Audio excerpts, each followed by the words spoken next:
Welcome to The Evil Within 2. At the moment, I'm getting every achievement in this game, but this one is easily the hardest one. For this achievement, you gotta complete the entire story on Classic Mode. Now, Classic Mode is the same as playing on Nightmare difficulty, but without checkpoints and only be able to save 7 times. But that's not all, because that'd be a little too easy. You also can't upgrade Sebastian at all, and your guns as well. So let's see if I could do this, or I just, give up. Now, starting the game in Chapter 1 with the house fire. Now, there's no way to die here, but after talking with our daughter, we are woken up to see 2 gentlemen who are not allowed within 100 yards of a school, for obvious reasons, and as well Kidman from the first game. All she says is our daughter is still alive and is trapped within STEM. And what do? The sane father figure we are, we hop straight back into STEM to save her. Now on to Chapter 2, we are introduced to Stefano, one of the 3 main bosses in the game, and as well the Guardian.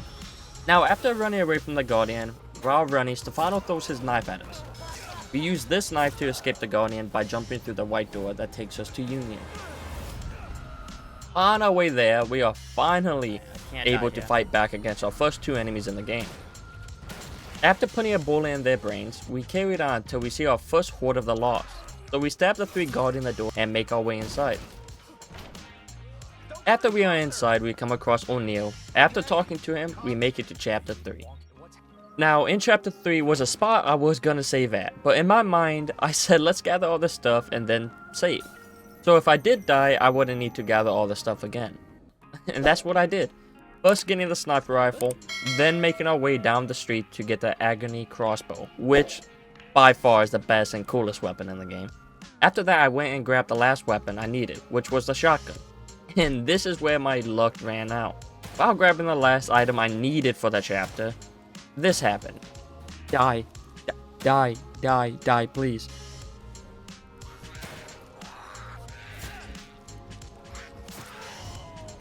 No, are you fucking kidding me right now? She wouldn't die. Yeah, since I didn't save in Chapter 3 and I was waiting till Chapter 4, I died in me, and since I'm in Classic Mode, I had to restart the entire game. Which was kinda heartbreaking because I've been playing for an hour and 45 minutes so far. But that didn't stop me. Getting back to Chapter 3, I used my first save. This time, I'm gonna save before I go for the shotgun pouch. 6 left. After that, I went to the gas station to find Lily's shadow. After seeing what happened, we left to find the next one. After finding them all, we figured out that she is trapped inside the warehouse. We make it inside only to find her doll. Since we couldn't find her, we decided to leave. Now, this part I was very nervous about because you have to fight 3 spawn at the same time, and this part was a part I can easily die at. So keeping my cool, I took out all 3 of them, first try luckily. After that, I went back to see O'Neil, and with that, we make it to Chapter 4. In Chapter 4, we need to make it to the other side of the map to make it into the Marrow. But before that, we head into the shooting range. Since we are in Classic Mode, all we get is gunpowder and hubs to make ammo and health for them. Now, making our way into the Marrow, we are introduced to this room. And oh boy, this room was fun. Because in this room, we have to wait until this door opens, while we have to survive wave after wave of enemies. But to my surprise, I did it first try. And doing it first try gave me a huge confidence booster. And it gave me hope that I could actually complete this challenge. After going through the Marrow, I knew there was a Guardian fight next. Now, years of gaming experience have prepared me for this one fight. Training every day, honing my skills to be the best gamer I could possibly be. So what did I do? I took the back entrance, because fuck that. Making our way inside, we are again introduced to another boss fight. This is Stefano Obscura, but this fight was kinda easy. All you have to do is injure it and wait for the timer to end. After beating the Obscura, we leave the building and use our second save, at the start of Chapter 7. Now, just like in Chapter 3, there is another open world section. In this section, you gotta destroy 2 Stefano artworks to open up the door for the Stefano fight. After destroying both paintings, we make our way inside the theater for the Stefano boss fight. Now, I think he's one of the easiest bosses in the game, so I felt like I didn't need to save for this fight. Now, the fight with Stefano, his first phase is pretty easy. You see him, you shoot. It's pretty much that simple. Now, phase 2 is where it's a little more complicated. But with only dying once so far, I wasn't really worried in his phase 2.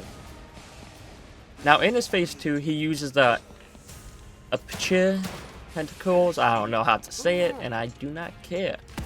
And as well set up mines around the map. So you really gotta be careful, or I would be set back to chapter 7. But luckily for me, I did it first try, and with that, I was on to chapter 9. First try, baby. But the thing is about classic mode is, the farther you get without saving, the more nervous and more pressure you are under. With that, I was moving through chapter 9 pretty well, without a problem, until I got into this room, where we are face to face with 3 disciples, or what I like to call them, bastards. Now the reason I give them this name is mainly because these bastards two-shot you. And they are also on fire, so stealth killing them is not an option. But luckily for me, I had some ammo saved up from the Stefano fight and quickly took them out. And with that, the hard part is done. And I used my 3rd save because this next part was rough. Got 4 more, and I'm more than halfway through the game. At the start of chapter 10, we are waking up in this cabin with Taurus, aka the love of my life. And my god, there's a reason why I love her. She's insanely hard to take down and is equipped with an assault rifle. Now in this cabin, it's kind of like a Nazi zombies mode. You are trapped in this room holding your own against a horde of them. And again, my luck ran out. And I got my 2nd death in the series.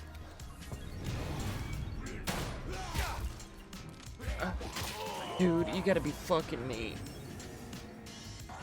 And my 2nd time going through, she gave me a very useful tip in chapter 10, but with that tip, I still died. Aim for the head. Takes less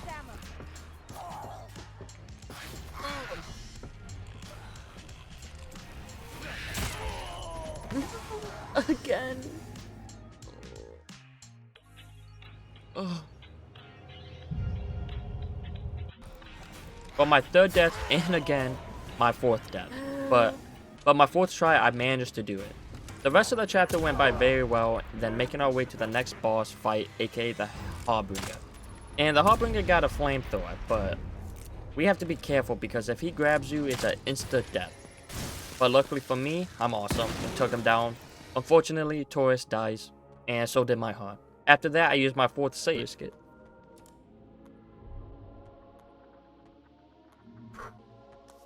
Three saves left. The reason why I saved here is because we have to do the firewalk. And if anyone played this game, you guys know how bad the firewalk is. It is by far the most stressful area of this whole entire game. In the firewalk, we are confined in a space surrounded by fire, with disciples running at you from every angle. But luckily for me, a couple well-placed shots later, and a couple scares, I made it there in one piece. And with that, the hardest part of the achievement was done. Almost there. So I used another save, making it my 5th one, so I only had 2 left for the rest of the game. And I know I needed to save one right before the final boss fight. Moving on, I make it to Theodore. Now, in his boss fight, he uses our own fear against us. So they bring back every bad guy from the first game. And my god, I love this section so much because Evil Within has a spot in my heart, from the bosses to the whole game. So after beating the Chainsaw Man, we are face to face with the Keeper, and my god, seeing the Keeper again brings me a lot of joy. Taking him out brings us to the last boss battle, aka Laura.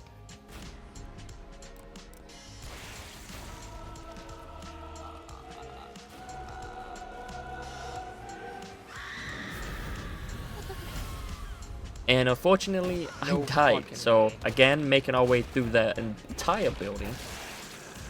And again, battling the Sadist and the Keeper, I was back face to face with Laura. I was a little more safe this time.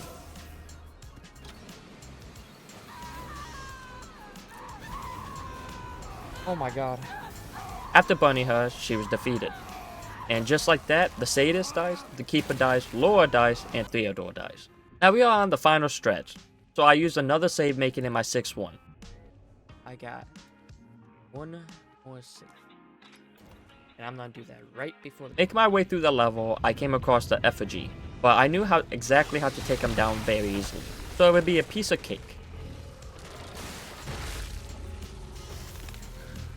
Oh God. And with one final shot, the effigy went down.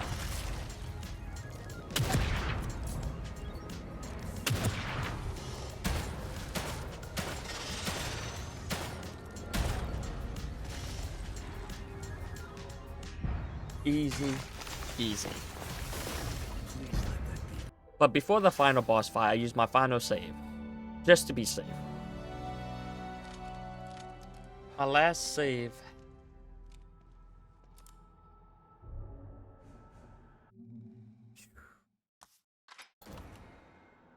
Let's go kill this boss. That's my wife. Wonder how this is gonna go. With that, I make my way to the final fight in the game. And to my surprise, it was kind of the easiest fight in the entire game. I don't know if I just had a lot of ammo or something, but I just found it to be super easy. And what that more was that Myra was dead. And it's just that easy. All I have to do for the rest of the game is run a little bit and shoot with the kidney. After grabbing our daughter, we jump through the mirror back into the real world. And with that, classic mode was done. And finally unlocked You Asked For It Again. And with that, the Evil Within 2 was done. You asked for it again. Complete the game in classic mode. Wow, only 6 hours and 40 minutes? Now you may be wondering why I start with the second game instead of the first one. Well, the first one is way harder to 100%. And on top of that, there's also the Akuma mode in the first game. Which is, if you don't know what that is, it one-shots you. Everything is a one-shot.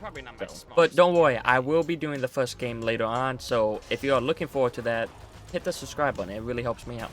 Now, to be honest, the Evil Within 2, in my eyes, is a masterpiece. I love this game, every second of it. Even now, while I'm making this video, I'm working on 100% of the game for another video. So keep a lookout for that one. But this game is everything a sequel needs to be. More weapons, more enemies, bigger bosses. In my eyes, the first bosses in the first game are still better than this one, but at least they tried. Yes, it's not as scary as the first one, but no game is perfect. But I fully recommend you check out this game. Yes, I did spoil a lot of the game, but I did leave out a lot of story aspects. And I will be going into more depth with my review of the game when I make the 100% video. Until I see you guys next time, peace.